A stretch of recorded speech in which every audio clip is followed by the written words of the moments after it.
Hey Facebook, hey there witches. So I'm here live from our new moon community spell. This one is for divine connection. We're focusing on this spell on opening your channel and strengthening your third eye, your crown, and your intuitive sense. I want to take a second to show you the spell. I lit tonight's spell right pretty much exactly at sunset where I am. I did that on purpose. So here you go. You can see this table set up for our community spell for divine connection. Audrey, do you mind watching and seeing if I have comments? Because I wasn't getting comments when I taught the other day. So if you can, do you mind? Yeah. Just tell me if I have any comments because I wasn't getting any the other day. So, okay. This spell is all about divine connection and opening up your channel.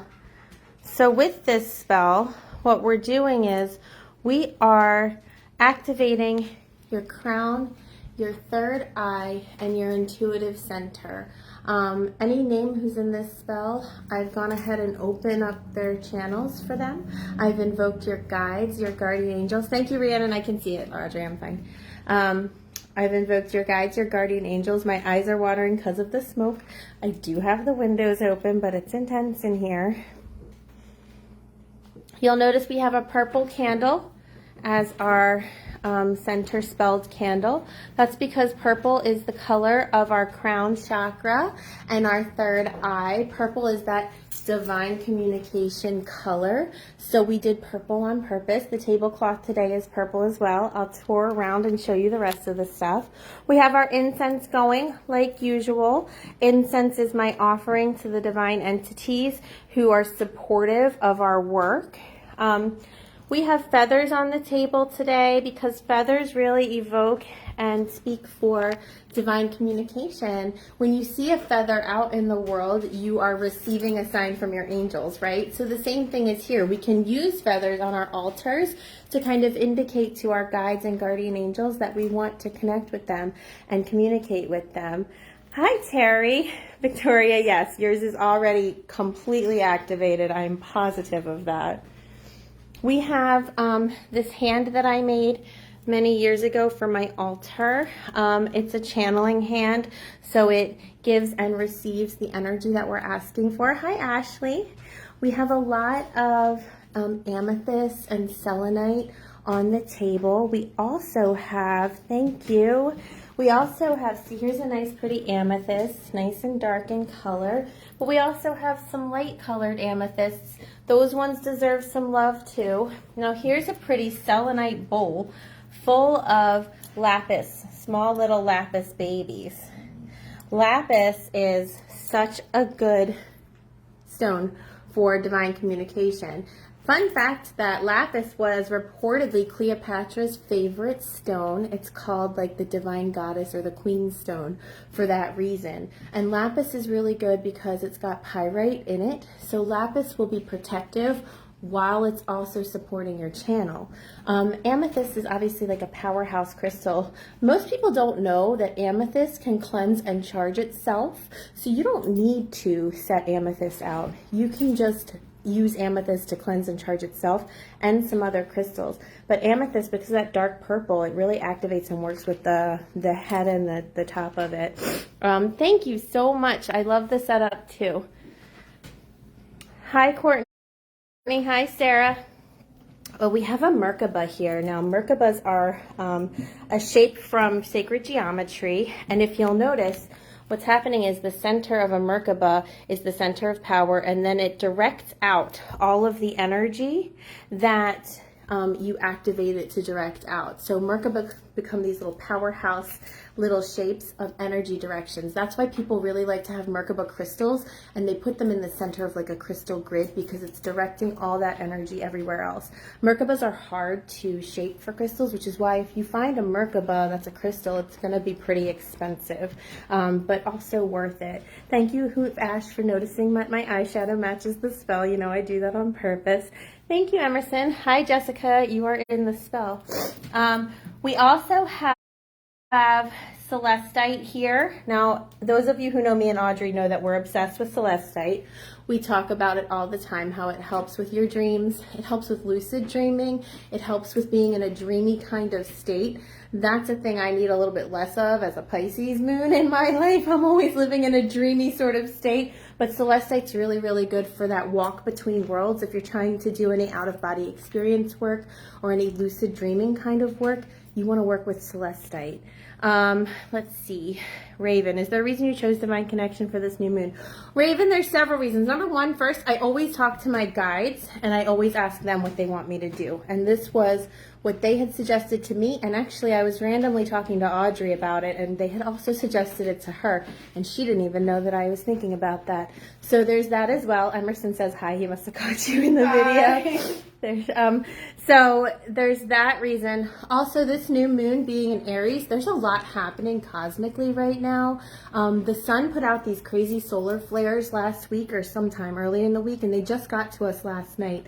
So the new moon combining with all of that energy, for me, I was like, that's some intense energy. And what do we all want? We all want to be more in connection with ourselves. See, I believe that divine connection is really deepening the connection to ourselves, because our guides are here to help us through our life. So if I'm going to work with something really powerful, I want to gift you the opportunity to trust yourselves more and to be in your channel and to align with yourselves more. And that's what I think divine communication is really going to do for us. It helps give us the empowerment to trust ourselves and to connect to the guides. But also, it's the full new moon in Aries. Aries is the beginning of the zodiac new year. So happy new year. I feel like I'm saying happy new year every other month for different lunar things and different magical things that are happening. But it is the beginning of the zodiac new year with Aries. And this new moon is in Aries. So if we're going to start a new journey, let's start it off with our connection to spirit, really doing well, because I don't want to do these things by myself, to be honest with you. I always joke that they had to tell me that I had to be connected to spirit in order to convince me to incarnate again, because I wasn't going to go ahead and come back unless I was like a psychic, because I was like, no, I need to be able to talk to you and complain about it the entire time that I'm there again. Thank you, Nicole. Yeah, Ashley, all of this is exhausting right now in the universe. Now, we've got a really pretty selenite tower here. You guys know by now I'm like obsessed. Purple lion, badass, with a crown. Not an accident. I bought that lion. Well, number one, I'm obsessed with lions, but number two, because he's got his crown on and he's purple and his crown is activated just like your crown is going to be activated after you're in this spell. I want to show you something. We have some kyanite. Oops, that's just my face. We have some kyanite on the table. Is there more kyanite on this table? Yeah. There's one. I tried putting them in sections. So we've got a pretty quartz cluster. Our little baby quartz babies are available actually on the website. And I have sodalite. Maybe that's lapis, but it looks like sodalite to me. A kyanite baby right there. Listen, when I was first training myself to do professional readings, I always held a piece of blue kyanite, because what blue kyanite does is it allows you not only to hear your inner voice, which is code for your intuition, but to use your inner voice, which is code for self-trust and confidence. So I really believe that blue kyanite is super powerful. Blue kyanite is also self-charging and self-cleansing, which I really like because I am lazy and I don't ever remember to cleanse and charge things, despite this being my entire actual job. Hi, Kate. Thank you. Let's see what's over here. We have a really pretty lapis tower. This is an amethyst skull. Now, skulls are not scary. Skulls are friends, right? What's that thing from Nemo? Fish are friends, not food. Skulls are our friends. They are not scary. We all have one. I'm a skull right now that's talking to you. So I want you to think about the fact that crystal skulls are helpful. They remind us of our humanity, and they bring us into that energy of our humanity, right? So this amethyst skull is going to help us connect to our divine channel. You can see the pretty spell over my shoulder. You can see Audrey over my shoulder. And as I like to talk about, my mirror is charged to amplify this spell work. My quartz wall is charged to amplify this spell work. So it's all going to go together. I also charged the candle. So I have my spelled candle that's purple. for divine communication and divine connection. And I have my white candle, which is my gratitude candle. I always offer gratitude to the divine beings I call upon to help me with such a big spell. You'll see that this is in a selenite candle holder. That's because selenite vibrates at that higher angelic vibration I'm always telling you about. So it's like going right to spirit, right to source. And that's why there's a bunch of selenite on the table as well. And I always have my giant selenite log. Does anybody have questions? Ashley Sanchez says one candle is not lit. Oh, she's right. I found it. I'm going to relight it. But I don't know where I put any of the lighters. I got it. Thank you. This happens once per spell, and I don't know why. It's a sign. Also, I have my little spirit cat here helping us today. I'll let you watch her while I talk to this candle and relight it. Oh, there she goes. Okay. Okay, there we go. So that one's relit. I talked to it. I'll talk to it again after I'm off live. Really should have jumped on this one, but I'll piggyback on yours for tonight. Heck yeah, Ashley, piggyback on this one. And also remember, I always light a candle on the table for someone who needs it, but maybe didn't have the time or the resources. The universe gets to decide who benefits from that candle, not me. But if you think that could be you, go ahead and talk to your guides and ask them to bring you the spell if they think that you are in need of it, because I do that on purpose.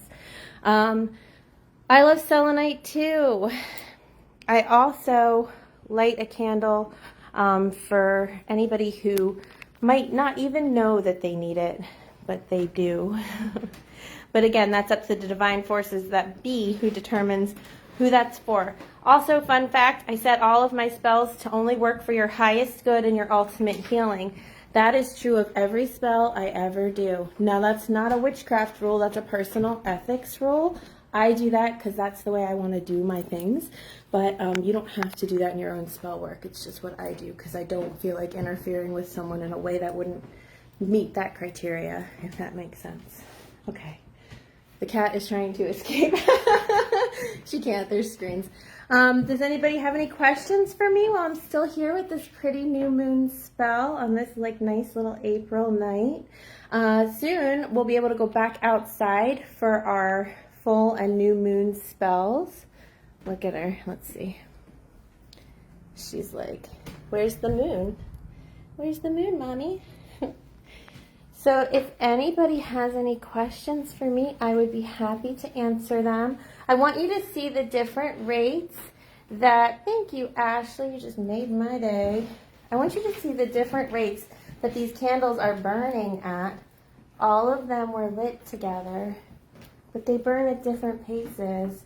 And that's because they're spelled to each individual who is in the spell. So according to each individual, they might need different components of the spell to manifest quicker rather than others. Or they might need it to manifest slower. It's all dependent on the person for whom the candle has been carved. Also, you know, the heat from all the other candles will cause them to burn quicker. That's why you tend to see a lot of wax in my spells, because it gets hot in here. But that doesn't affect the accuracy or the capacity of the spell to work. It just makes them burn a little bit faster. But even though some of them are burning super quick, others aren't. So like you'll see some are burning very quick here, and that one's still going nice and tall. These ones aren't really affecting each other too much. But some of these ones maybe are burning a little bit more. I just think it's fun to watch them. If I was able to know who each candle was, I would be paying a lot of attention to like how it burned and everything like that, but I don't have the ability to do that. So we just assume it's all in divine timing. Ashley, it's called a Merkabah. M-E-R-K-E-B-A. I don't know how to spell, but it's called a Merkabah. I have another little star here, and that's going to go ahead and direct the energy in all directions as well. So 3D stars like that are really cool for that reason, because that's what they do. They send the energy out in lots of different ways. What does this new moon bring? So new moons are all for planting the seeds and for setting your intentions for what you want to cultivate for the next lunar cycle. The full moon allows you to check in and see how it's going and to make adjustments as needed, which we don't always do. But this new moon in Aries is going to be really big, really intense energy. It's the beginning of the zodiac, but as with all cycles, a beginning comes right after an ending. And so you're supposed to pause and reflect on what's been going on in your life and say, okay, we've got over a hill. What now, right? It's like, what do we do next? What do we need to call in? What do we need to shift? How do I want to handle this next stage of my growth and my development? And Aries gets a bad rap. Aries is all about like, oh, you're angry, oh, blah, blah, blah. No, Aries feels everything intensely. They have deep, intense feelings all across the board. A happy Aries is super happy. They're excited. They're joyful. They feel everything. And Aries likes to talk about it. They don't want to like hide and bury everything. They want to bring things out into the open, and I think that's why they get a bad rap, because people aren't really used to that. I personally like that better, but that's just me. So this new moon, especially with those solar flares that have been coming in, are going to make things feel super intense for you, and you're going to like be unable to keep your damn mouth shut, and that's okay. That's just what the moon's doing. Let it out, girlfriend. Just speak it out. Preach it. Did your family pass this craft down to you? No. My family passed down a bunch of trauma and bullshit to me, actually, to be honest with you. But maybe, in a way, all the trauma and bullshit is what led me, in fact, actually, to my self-work and witchcraft spiritual journey. So in a way, yes, I am 99% Celtic and Irish from that descent. My mom's from Wales. So I have a lot of that in my system, I guess. But no one actually officially taught me any of it. I learned myself, and I was trained. I did apprentice with several witches and priestesses before I ever started teaching. Aries is passionate, yes. It's a great opportunity to pause and reflect, then implement. I love new moons too. New moons are like my favorite, actually. I love the shift in new moons. Me too. I feel like new moons don't get a good enough PR campaign going for them, just like Aries. Okay. We also have clear quartz on the table. Obviously, clear quartz is a master crystal, meaning, so just like white candles can be programmed to do anything, clear quartz can be programmed to do anything too. So you just have to go ahead and talk to it and tell it what you'd like it to help you with, and it'll do that for you. Clear quartz can shift the energy or amplify the energy of any other crystals that it's with. And it also is self-cleansing and self-charging, which again, super helpful for those of us with any neurodivergence or ADHD, which is me. I have this cute little amethyst that I sometimes put out on the tables for spell work. It's a little weird looking, but that's why I bought it. That one's really pretty. I think it came from Home Goods, actually. This is this a Super 7, this big one, or we don't know? No, that's just amethyst. This is just one of our amethysts. It's a really, really dark amethyst that I'm absolutely in love with because it's so super dark. And we have the point pointed inward to direct the power to the spells. This is some lapis. Here's a little quartz baby. Here's a celestite. We recently sold off most of our celestites. This is another kyanite, which is a little weird looking, this one, but it's still kyanite. And what's fun for me with the crystals that we sell, if we get a weird looking one, it still works. So I just keep it and I just use it for things because I'm not feeling any type of way. Adelaida, the feathers are here for divine communication and divine connection, because feathers connect us to our spirit guides and our angels and all that good stuff.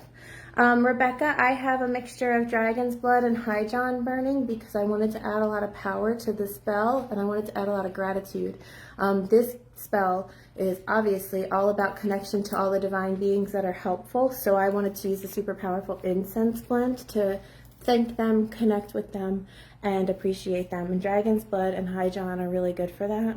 Before I started this path, new moons used to make me super irritated. Was that because I hadn't stopped stepped into what I was called towards, perhaps.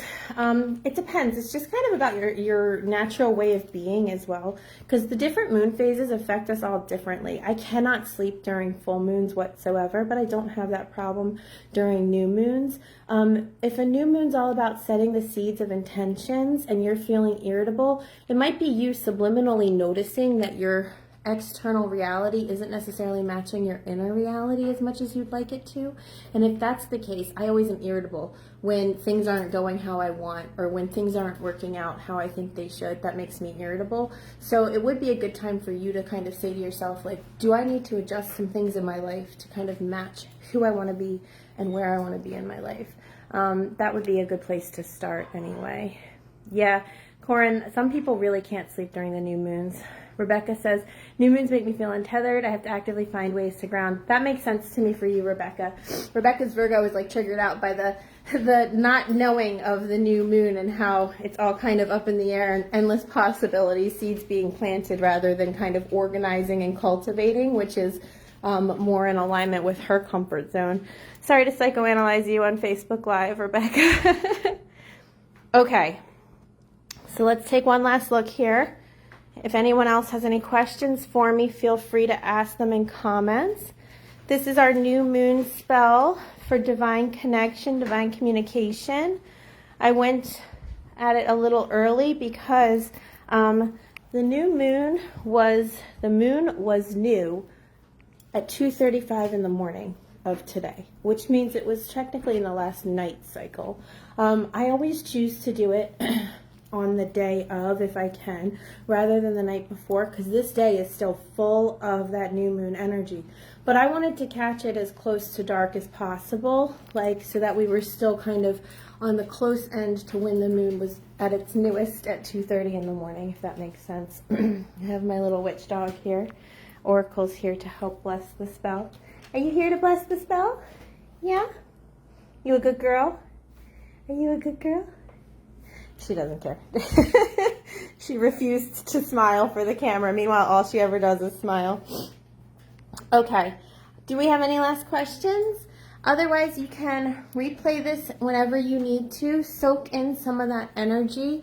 Some of you know I tend to charge my spells to just deliver really positive energy to anyone who sees them. But each person in the spell, they get a candle carved specifically for them. Now look at what I was talking about, how they're all burning at different heights at this point, right? It's kind of wild. So every person in the spell gets their own candle carved specifically for them, and they get a petition that goes into the cauldron, and that petition has the spell written on it for each person as well. So I am writing your name, your date of birth, your location, and the spell twice. And every time I cross over it with myself during any course of setting up the spell, I re-enhance and re-bless it for you. So when it's getting written, it happens. When I'm carving it on the candle, it happens. And then I oil everything with an oil blend that I personally make myself. And as I'm oiling your name and your candle, it's getting blessed again and again. So you're getting passed over at a minimum of 4 times, but then I like to do things in numbers of 5. So the 5th one happens when I'm setting it up and lighting everything. I'm talking to each and every single one on your behalf. So just so you know, if you're in it, you're really in it. That spell's going to come and it's going to hit you in a nice possible way. All my spells are set to hit in a nice, gentle way with ease. I want these things to land with ease and to make themselves obvious to you. So if you're in this specific spell, it's like open their channel, connect them to the divine, and let it be easy and obvious, okay? So just think about it and look for it in that capacity. The oil is all oil that is magically aligned to produce the results that I want it to produce. So this oil for this spell is a blend of oils and herbs that have been mixed together to increase divine communication and divine connection. That's what this one's doing. And then the incenses and the herbs that are inside the incenses that are going are all blended for the same result. And every crystal placed on the table is asked to enhance the spell work. Every item placed on the table is asked to enhance the spell work. The new moon is right out these windows. And then I've got my mirror here and my quartz wall, which is also enhancing the spell work. Okay? So there's a lot of components. These spells do work. Now what you're going to do is you're going to spend the next couple days just trying to say, do I receive anything? Am I feeling intuitively called to anything? If your intuition starts nagging you over the next couple days, or you suddenly don't want to do something that you agreed to do, or you suddenly do want to do something that you didn't think you wanted to do, or if you're suddenly feeling like you understand something differently, or know something differently, or think about something differently, that's the spell working. I need you to go ahead after every spell that you're in of mine and trust your intuitive impulse, but especially this one, because it's going to work by having your intuition be heightened, having your third eye be open. You're going to notice people's motives easier. You're going to know things about people easier. You might find that your dreams are enhanced a little bit. There's a lot of ways that this can manifest. If you have questions about it, just roll up in my DMs and ask me, because I want to help you figure out how the spell manifests for you, okay? You might randomly feel like you want to meditate, whatever it might be. You might randomly feel like you want to take a walk. Walking is a form of meditation. It's kinetic meditation. That's what it's called. So those of you who have any neurodivergence that makes it hard for you to sit still and meditate, take yourself on a really long walk or do some exercise, because that motion will give something for your brain to do, something for your body to do, but your thoughts will turn off a little bit, and that is a very valid form of meditation. I know, I love the quartz wall too, Ashley. Thank you, Isabel. Okay. Last look at our beautiful, beautiful new moon spell here for divine connection and divine communication. You can come back and look at it any time. Allow yourself to feel calm and peace with it. Allow yourself to know that it is working and you don't have to try. That's the thing with spells. Spells take away the try. When you cast a spell, it is done. You don't have to try to do it. It's already happening. Your work becomes about allowing it to happen and not talking yourself out of it. Okay, and that's usually the hardest part for spells. So just try to remember that. I'm grateful for all of you as well. Thank you for being here with me tonight, and happy new moon. I'll let you see the spell over my shoulder while I say thank you. And I hope you guys have an amazing evening. I will talk to you soon.